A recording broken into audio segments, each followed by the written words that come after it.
La Ciudad del Vaticano es el país más pequeño del mundo. Cubre menos área que el Central Park de Nueva York. Si caminaras de un lado a otro, apenas media milla, podrías pasear bajo las imponentes columnas de la emblemática Plaza de San Pedro, contemplar la Capilla Sixtina, la Basílica de San Pedro o el Palacio Apostólico, la majestuosidad arquitectónica de una de las ciudades históricamente más significativas de la humanidad. Y sin embargo, lo que es más significativo históricamente quizás no es lo que se encuentra en la parte superior de la Tierra, sino lo que se encuentra debajo de ella.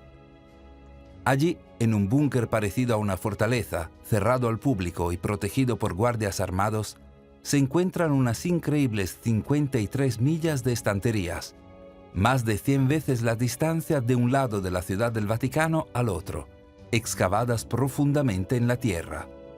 En estos estantes se encuentran 12 siglos de documentos con una historia incomparable, no solo de la Iglesia Católica, sino del mundo tal como lo conocemos. Este es el archivo secreto del Vaticano, y dentro de él se encuentran los registros originales de algunos de los eventos más importantes y conocidos de la historia. Sin embargo, hay quienes dicen que esto no es todo lo que se esconde allí. Algunos creen que en las profundidades del Vaticano hay un tipo diferente de historia, una de poderes secretos, profecías apocalípticas y quizás incluso extraterrestres.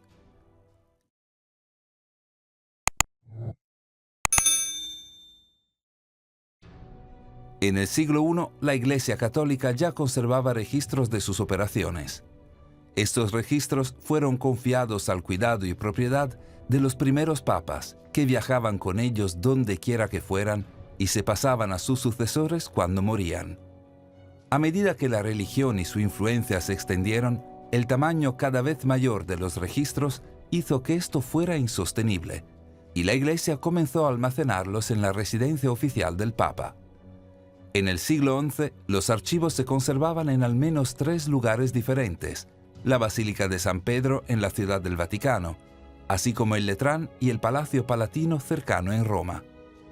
Por supuesto, la Edad Media fue una época de conflicto constante en toda Europa, y en más de una ocasión, los lugares que albergaban estos registros del Vaticano fueron saqueados, lo que provocó la pérdida de gran parte de los archivos. En 1404, el propio Vaticano fue saqueado, y el Papa Inocencio VII se vio obligado a huir de la ciudad mientras los documentos oficiales del Vaticano de más de 1000 años de historia eran arrojados a las calles como basura. Reconociendo que lo que quedaba era de suma importancia para la Iglesia, sin mencionar la historia humana, el Vaticano comenzó a construir planes para mantener todos sus registros en una ubicación central segura. Finalmente, en 1612, el Papa Pablo V ordenó que todos los registros de la Iglesia se recopilaran y almacenaran en el lugar más seguro posible directamente debajo del Vaticano. Esto se conoció oficialmente como el Archivum Secretum Apostolicum Vaticanum, el Archivo Secreto del Vaticano, y debajo de la Ciudad del Vaticano ha estado desde entonces. Durante muchos siglos, las maquinaciones de la Iglesia Católica han dado forma a la cultura y la política del mundo. Lo que esto significa es que dentro del archivo secreto del Vaticano se encuentran los registros originales de algunos de los momentos fundamentales de la historia. En efecto, no solo la historia de la Iglesia, sino de la humanidad misma. Por ejemplo, los archivos contienen la copia oficial del decreto papal que dividió el Nuevo Mundo en 1493, después de que supuestamente fue descubierto por Cristóbal Colón. Y por cierto, tenemos un vídeo completo que muestra mucha evidencia de que las antiguas civilizaciones africanas descubrieron América mucho antes que Colón o los escandinavos. Puedes hacer clic en la esquina superior derecha para verlo. El Intercetera, como se tituló, le dio a España el control de todo, a 100 leguas de las Azores y Cabo Verde, y Portugal el resto. Existe la copia original del infame Decet Romanum Pontificem, el documento que excomulgó a Martín Lutero en 1521. Después de que Lutero publicara sus 95 tesis, una obra crítica de la Iglesia Católica, el Vaticano le dio 60 días para retractarse de su condena. Lutero quemó públicamente su copia de la advertencia y posteriormente fue expulsado de la Iglesia, lo que provocó la Reforma Protestante. Del mismo modo, los archivos contenían la carta enviada al Papa en 1530 por nobles ingleses, el clero e incluso el arzobispo de Canterbury, pidiendo que se le permitiera al rey Enrique VIII divorciarse de su esposa Catalina de Aragón para poder casarse con Ana Bolena. Escrita en un enorme pergamino de 1 metro de ancho, la carta prometía medidas extremas si el Papa accedía a su pedido. Por supuesto, el Papa rechazó la solicitud, provocando una ruptura con la Iglesia de Inglaterra y la Reforma inglesa. En otra parte, hay actas del juicio de 1633, en el que Galileo fue juzgado como hereje por argumentar que la Tierra gira alrededor del Sol y no al revés. Un momento increíble en la historia de la religión versus la ciencia. Del mismo modo, las actas del juicio contra los caballeros templarios fueron descubiertas entre los archivos en 2001, después de haber estado perdidas durante siglos debido a un error de archivo. A principios del siglo XIV y en la cúspide de su prodigioso poder, los caballeros templarios habían sido acusados de herejía y comportamiento blasfemo durante las cruzadas. Muchos fueron severamente castigados, incluso quemados vivos. Sin embargo, como mostraron los documentos descubiertos, el Papa realmente absolvió al grupo de blasfemia en 1308, cambiando totalmente la memoria histórica del grupo y su relación con la brutalidad de la Iglesia Católica. Hay quienes creen que el juicio de los caballeros templarios no es lo único en el archivo secreto del Vaticano que ha sido extraviado, quizás incluso escondido intencionalmente. Algunos sugieren que en algún lugar de los archivos se encuentra la copia original de una correspondencia entre San Pablo y el emperador romano Nerón del siglo I, que confirma o rechaza la existencia de Jesucristo. Particularmente, si esta correspondencia confirma la existencia de Jesús, ¿por qué mantener el secreto? Otros sugieren que, escondido entre los archivos, están la cruz en la que Jesús fue crucificado y la corona de espinas que usó, el Santo Grial, el Arca de la Alianza, una colección de esos grandes artefactos históricos que se cree que se perdieron para siempre. Pero ese es el punto. Lo que sabemos está en el archivo secreto del Vaticano. Lo que ha sido confirmado por el propio Vaticano es increíble. Un tesoro monumental de la historia mundial. Pero quizás aún más interesantes son las cosas que se dice que albergan los archivos que no están confirmadas. Los escépticos dicen que el archivo secreto del Vaticano es algo más de lo que parece, es decir, algo más de lo que el Vaticano está dispuesto a admitir oficialmente. Tienden a señalar que la parte secreta del nombre en realidad proviene de una mala traducción de la palabra latina secretum, que en realidad significa algo más cercano a privado. Estos escépticos afirman que el archivo secreto del Vaticano no implica misterio, sino que son simplemente los registros privados del Vaticano, los mismos que mantendría cualquier organización o empresa. De hecho, el propio Vaticano estaba tan ansioso por dejar esto en claro que en 2019 cambiaron oficialmente el nombre de Archivo Secreto del Vaticano a Archivo Apostólico del Vaticano. Solo hay un problema. Independientemente del nombre de la traducción, los archivos son un secreto. Hasta 1881, nadie, salvo los funcionarios eclesiásticos de más alto nivel, tenía acceso a los archivos.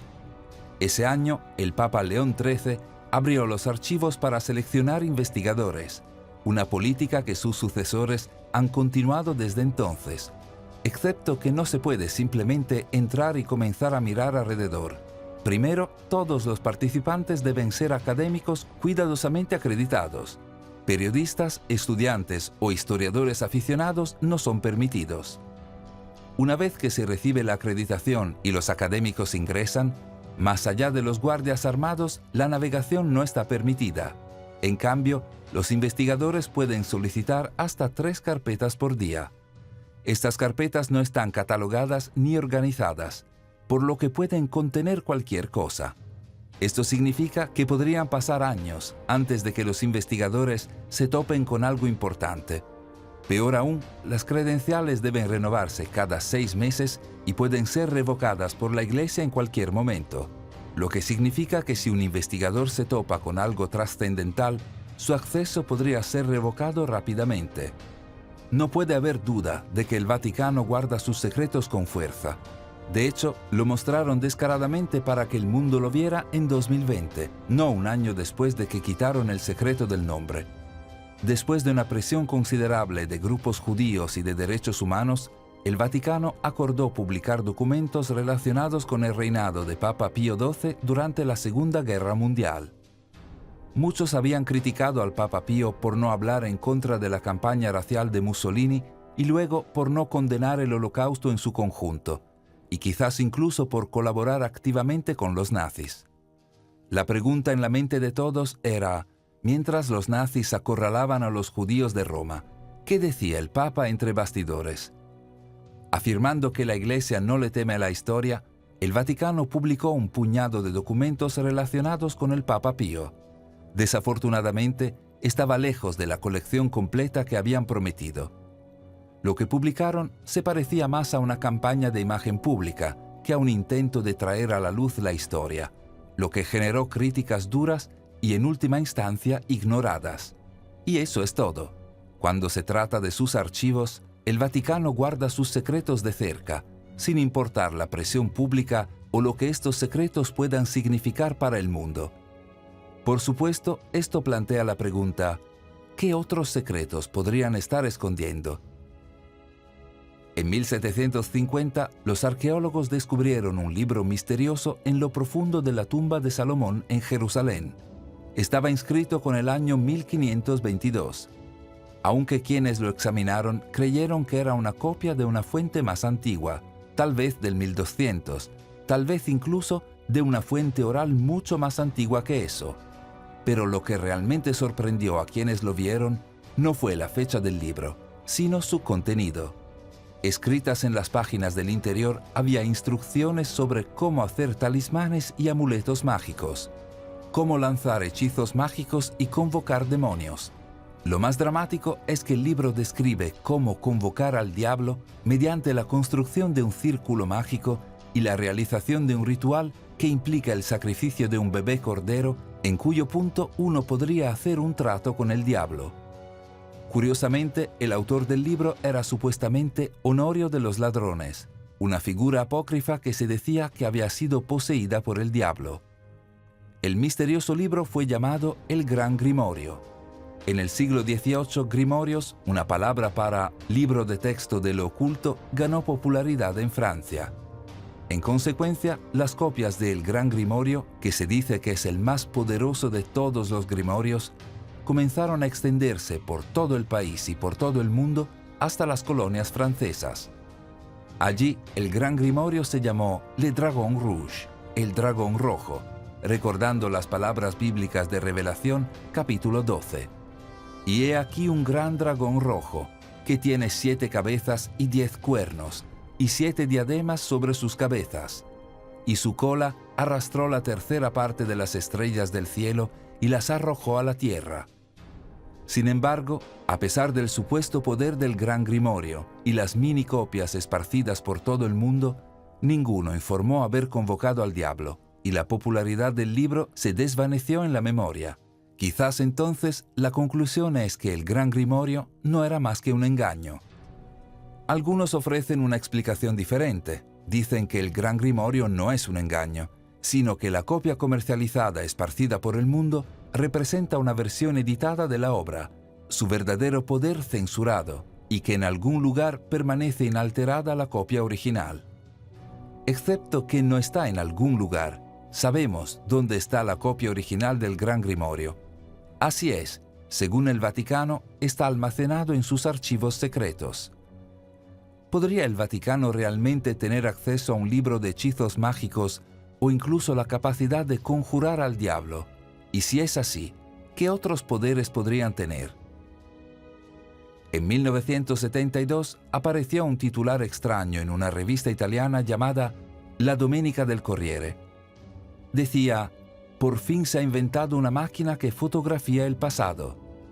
El artículo contaba el relato de un sacerdote católico llamado Padre Pellegrino Ernetti, quien afirmó que, escondido en lo profundo de los archivos secretos del Vaticano, había un dispositivo que permitía a su usuario ver y escuchar eventos del pasado. No una máquina del tiempo que enviaba a una persona hacia atrás en el tiempo, sino más bien una especie de visor del tiempo que traía el pasado al presente. Un dispositivo que podía sintonizar eventos específicos del pasado y mostrarlos en una pantalla como una especie de televisión de viajes en el tiempo. El dispositivo se llamó el cronovisor, y con él Ernetti afirmó que había podido ver los últimos días de la vida de Jesús y otros momentos bíblicos como la destrucción de Sodoma y Gomorra y la creación de los 10 mandamientos.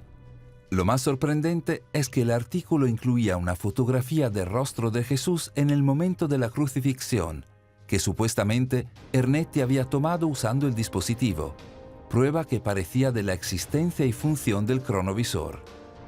Durante un tiempo, el artículo causó revuelo en las comunidades religiosas y científicas antes de desvanecerse de la memoria, nunca confirmado, pero igualmente nunca refutado.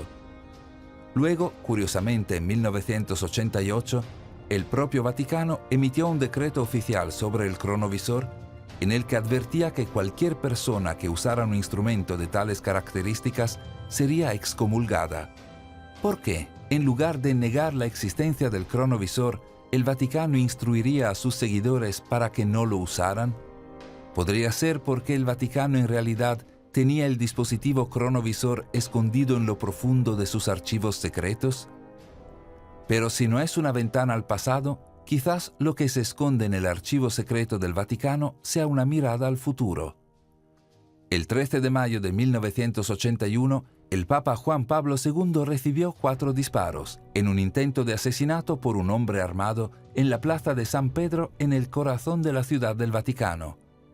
El Papa resultó gravemente herido y sufrió una grave pérdida de sangre cuando lo llevaron de urgencia al hospital. Sin embargo, de alguna manera milagrosamente sobrevivió. Mientras se recuperaba, comenzó a atribuir su supervivencia a Nuestra Señora de Fátima, el título católico de la Virgen María, declarando públicamente: una mano apretó el gatillo y la otra mano guió la bala. Una vez que se recuperó, incluso viajó a la ciudad de Fátima para colocar la bala que le había atravesado el pecho en la corona de una imagen de la Virgen María, agradeciéndole su protección. ¿Por qué él haría eso? La respuesta está en algo que sucedió 64 años antes del día del intento de asesinato. El 13 de mayo de 1917, 3 niños en la ciudad de Fátima, Portugal, recibieron la primera de numerosas visiones compartidas en las que supuestamente fueron visitados por la Virgen María. Según los niños, la Virgen María les reveló 3 secretos. Estos se conocieron como los 3 secretos de Fátima.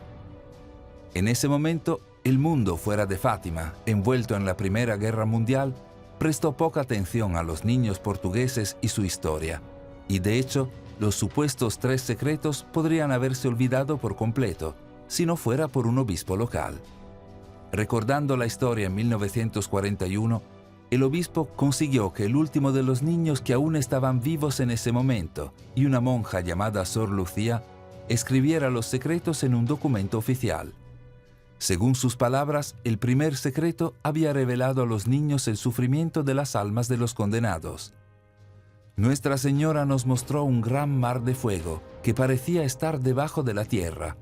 Sumergidos en este fuego estaban los demonios y las almas en forma humana, como brasas ardientes transparentes, todas de bronce ennegrecido o bruñido, flotando en la conflagración, ahora arrasadas en el aire por las llamas que brotaban de su interior junto con grandes nubes de humo, ahora retrocediendo por todos lados como chispas y un enorme fuego, sin peso ni equilibrio, y entre gritos y gemidos de dolor y desesperación, que nos horrorizaban y nos hacían temblar de miedo. El segundo secreto parecía aún más profético. Predijo el final de la Primera Guerra Mundial, todavía en curso en 1917, pero el comienzo de una guerra aún peor poco después. Como escribió Sor Lucía, la guerra va a terminar, pero si la gente no deja de ofender a Dios, estallará una peor durante el pontificado del Papa Pío XI.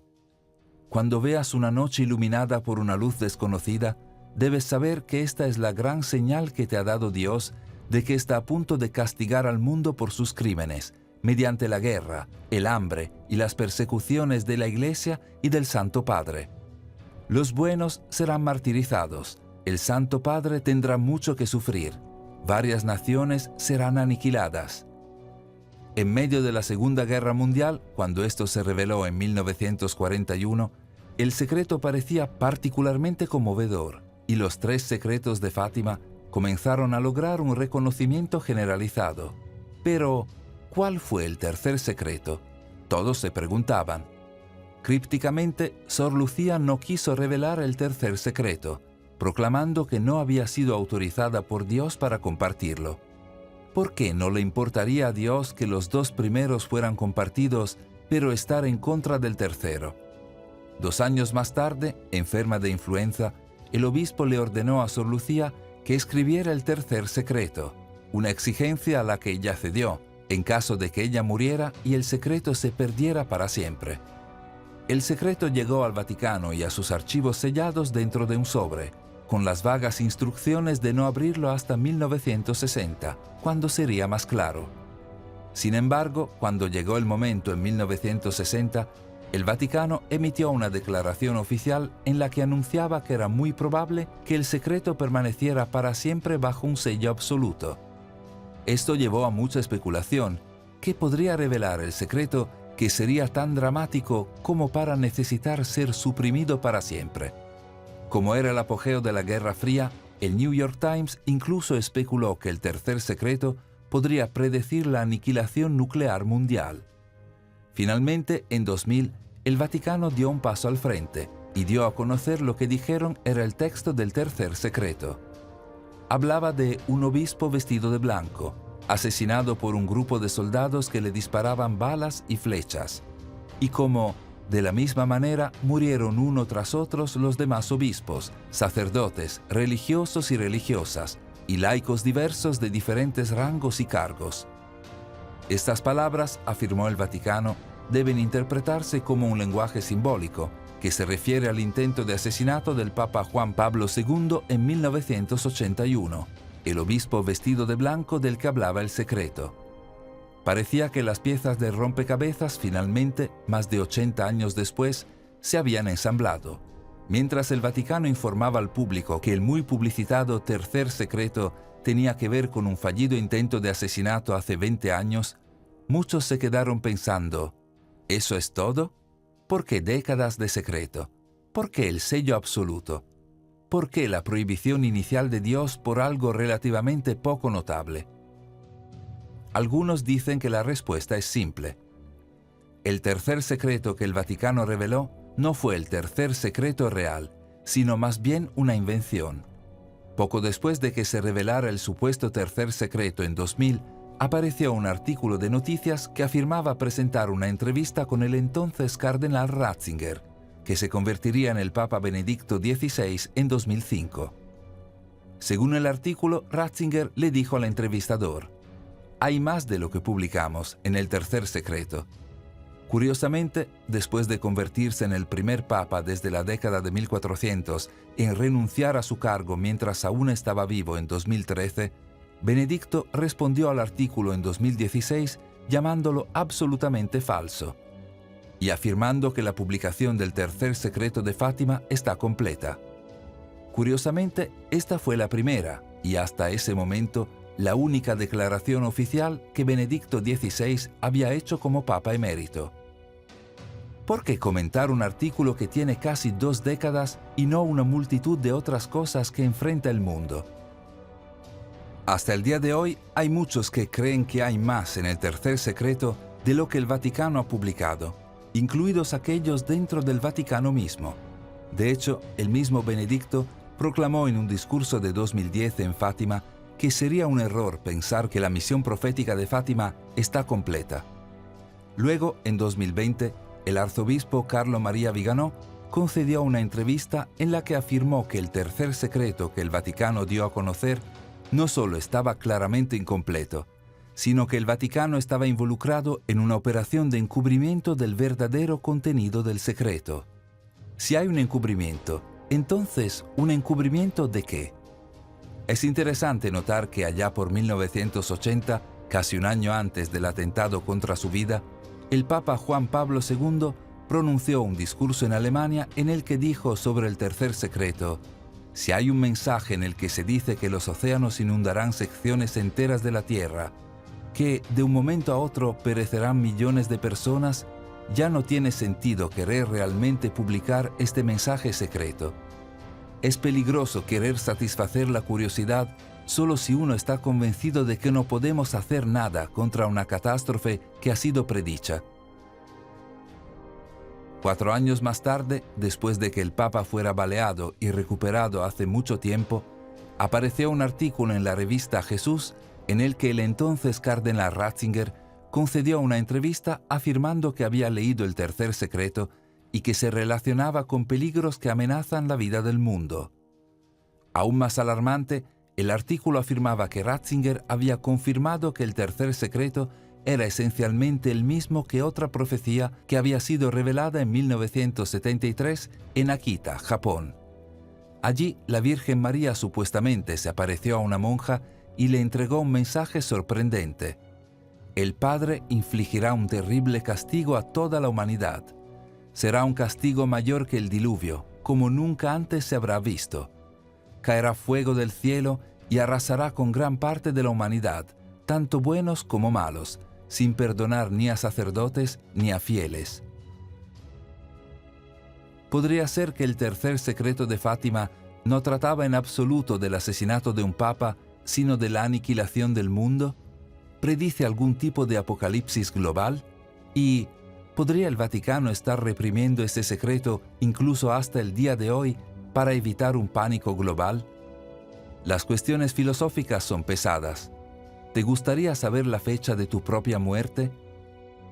¿Qué harías si fuera tu último día en la tierra? Más simplemente, si todos vamos a morir, ¿no debería decírnoslo el Vaticano? Además, si ni siquiera nos contarían sobre el fin del mundo, ¿qué más podrían no estar diciéndonos? En 1988 surgieron informes de noticias que alegaban que se habían encontrado alargados de aspecto claramente extraterrestre durante una restauración de la Biblioteca del Vaticano. Se especuló desenfrenadamente y muchos sugirieron que los archivos secretos del Vaticano deben estar ocultando evidencia de extraterrestres. Quizás un matrimonio entre el Vaticano y extraterrestres está demasiado lejos, demasiado conveniente para contemplarlo, excepto que el Vaticano en sí no tiene vínculo con extraterrestres. Considera las palabras del cardenal Corrado Balducci, un alto funcionario del Vaticano desde la década de 1960 y amigo cercano de muchos papas, que en 1998 instruyó a sus seguidores a recordar un párrafo del Nuevo Testamento donde el Santo Pablo se refiere a Cristo como Rey del universo y no solo como Rey del mundo. Eso significa que todos los seres del universo, incluidos los extraterrestres, son reconciliables con Dios.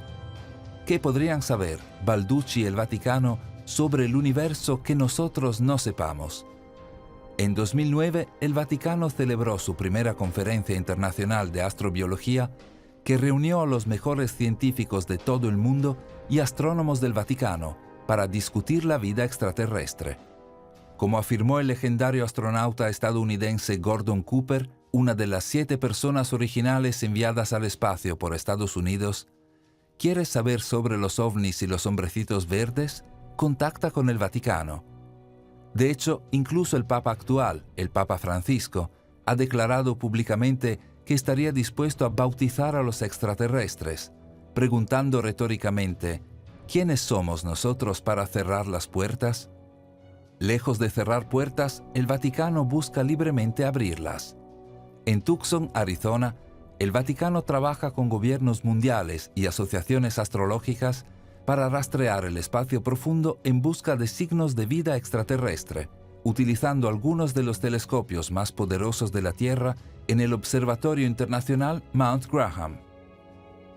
Curiosamente, el instrumento que alimenta el más formidable de los telescopios del observatorio se conoce como el Gran Telescopio Binocular de Utilidad de Infrarrojo Cercano, con cámara y utilidad de campo integral para investigación extragaláctica, o Lucifer para abreviar.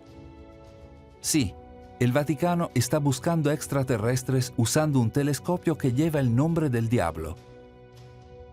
Entonces, ¿qué sabe el Vaticano sobre los extraterrestres que nosotros no? ¿Sobre el diablo, sobre el pasado y el futuro?